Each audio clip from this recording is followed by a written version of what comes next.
14 বছরের এক নাবালকের হাতে রয়েছে রাইফেল। সেই ছবি সোশ্যাল মিডিয়ায় ভাইরাল হতেই তোলপাড় রাজনৈতিক মহল। আসলে ছবিতে যাকে মিলেছে সে আর কেউ নয়, তৃণমূল বিধায়ক হরেরাম সিং এর নাতি। নাবালকের হাতে থাকা সেই রাইফেলের ছবি বৃহস্পতিবার সোশ্যাল মিডিয়ায় ছড়িয়ে পড়তে শোরগোল পড়ে গিয়েছে পশ্চিম বর্ধমানের আসানসোল শিবরাঞ্চলে। ঘটনায় নড়ে বসেছে প্রশাসন, তৃণমূলকে নিশানা করেছে বিরোধীরা। এই ঘটনায় তীব্র বিরোধিতা জানিয়ে জামুরিয়া থানায় অভিযোগ দায়ের করে ন্যাশনালিস্ট কনজারভেটিভ পার্টি। এই সম্পূর্ণ বিষয়ে আমরা কথা বলেছিলাম এনসিপি প্রেসিডেন্ট আকাশ ঘটকের সঙ্গে। স্কাই নিউজ বাংলায় তিনি জানান, দেখুন, আমি আজকেই জামুরিয়ার ওসির সাথে কথা বলে বিষয়টি আমি 2-3 দিন ধরেই যাবৎ দেখেছি এবং এর আগেও আমি আনন্দবাজারের প্রতিবেদনে আমার বাইট দিয়েছি এবং এই বিষয়ে বিভিন্ন দলের প্রতিনিধিরা, বিজেপি, সিপিএম, কংগ্রেস অনেকেই এই বিষয় নিয়ে প্রতিবাদ করেছেন। বিষয়টি হচ্ছে, বাংলায় আমাদের সংস্কৃতি সম্পূর্ণ বাংলা। এখানে উত্তরপ্রদেশ থেকে একজন আগত এমএলএ উত্তরপ্রদেশের থেকে এসে একজন বিধায়ক হয়েছেন, যিনি বাংলার কৃষ্টি কালচার কিছুই জানেন না। আমাদের বাড়ির সন্তানদের আমরা যেখানে পেন খাতা বা ব্যাট বল দিই, সেখানে ওনারা এসে আমরা সোশ্যাল মিডিয়ায় দেখছি জামুরিয়া বিধায়কের নাতি একটি বন্দুক হাতে। সে বন্দুক অত্যাধুনিক এবং বাইরে থেকে করা, এবং উনি সেখানে বলেছেন ওটি হয়তো লাইসেন্স প্রাপ্ত। তর্কের খাতিরে আমি ধরেও নিলাম যদি লাইসেন্স প্রাপ্তও যদি হয়, তাহলে এই বন্দুক, লাইসেন্স প্রাপ্ত বন্দুক যদি একটি বাচ্চার হাতে যায়, যে কোনো অঘটন ঘটতে পারে, বাইরে কারোর সাথে ঘটতে পারে বা সেই বিধায়কের নাতির সাথে যে কোনো কিছু অঘটন হতে পারে। তো তার দায়িত্ব কে নেবে? একজন বিধায়ক যদি এত কেয়ারলেস হয়, তাহলে সেই বিষয়ে বাংলার, এবং শুধুমাত্র বিধায়ক কেন, যিনি বিধায়ক জামুরিয়ায় 4 বছর বিধায়ক হয়েছে, জামুরিয়ার কোনো সার্বিক উন্নয়ন হয়নি, শুধুমাত্র তাদের উন্নয়ন চলছে। এবং যেভাবে তার বিধায়কের ছেলেও প্রতিদিন যাবৎ 4-5টি গাড়ি নিয়ে, জানি এত সিকিউরিটি নিয়ে ঘুরে বেড়ায়, জানি না উনি কোন সরকারি পদে আছেন।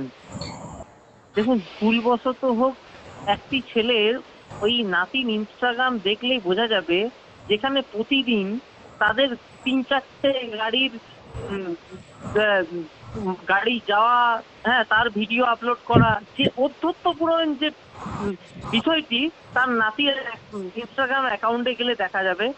এবং আমি সর্বোপরি একটি জিনিস বলি, একটি আগ্নেয়াস্ত্র একটি বাচ্চার হাতে যাওয়া, এটা যদি ভুলবশত হয়, যদি এটা লাইসেন্স প্রাপ্ত হয়, তাহলে সেই লাইসেন্স কতটা রাখা উচিত, বৈধভাবে রাখা উচিত, বা সেই লাইসেন্সকে কন্টিনিউ করতে দেওয়া উচিত কিনা সেটাও প্রশাসনের দেখা উচিত। কারণ একটি বাচ্চার হাতে বন্দুক যাচ্ছে, সে তো সেই বন্দুক নিয়ে যে কোনো কিছু করে দিতে পারে। বিধায়কের ছেলেও যেভাবে জামুরিয়ার বুকে 3-4টে গাড়ি নিয়ে এবং বিভিন্ন সিকিউরিটি নিয়ে, আমি প্রশ্ন তুলছি যে তিনি কোন সরকারি পদে আছেন যে তিনি এত গাড়ি নিয়ে জামুরিয়ায় দাপাদাপি করে বেড়ায়, আজ অব্দি বোঝা যাচ্ছে না। এবং জামুরিয়ার শাসক দলের বিভিন্ন নেতা আমার এই বিষয় নিয়ে অনেকে অখুশি, সামনে বলতে পারছে না, কিন্তু তারা পিছনে নিশ্চয়ই বলে।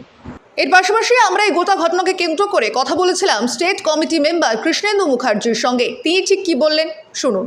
গোটা পশ্চিমবঙ্গ ব্যাপী তৃণমূল কংগ্রেসের ছোট বড় মেজ সেজ নেতা, তাদের পরিবার, তাদের আশেপাশে সাঙ্গ পাঙ্গ সবার হাতে এইরকম অস্ত্রশস্ত্র মজুদ হয়ে রয়েছে।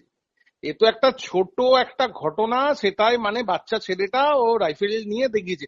আমার মনে হয় ওই রাইফেল যে হাতে রয়েছে বাচ্চা ছেলেটা, ঠিক আছে, ও ইমিডিয়েট ওটার ইনকোয়ারি হওয়া দরকার, ওই লাইসেন্সের ইনকোয়ারি হওয়া দরকার। এবং সারা পশ্চিমবঙ্গ, সন্দেশখালীতে আমরা দেখেছি শাহজাহান শেখের কাছ থেকে কিভাবে অস্ত্র উদ্ধার হয়েছে ও অ্যারেস্ট হয়ে যাওয়ার পর ওর বাড়ি থেকে।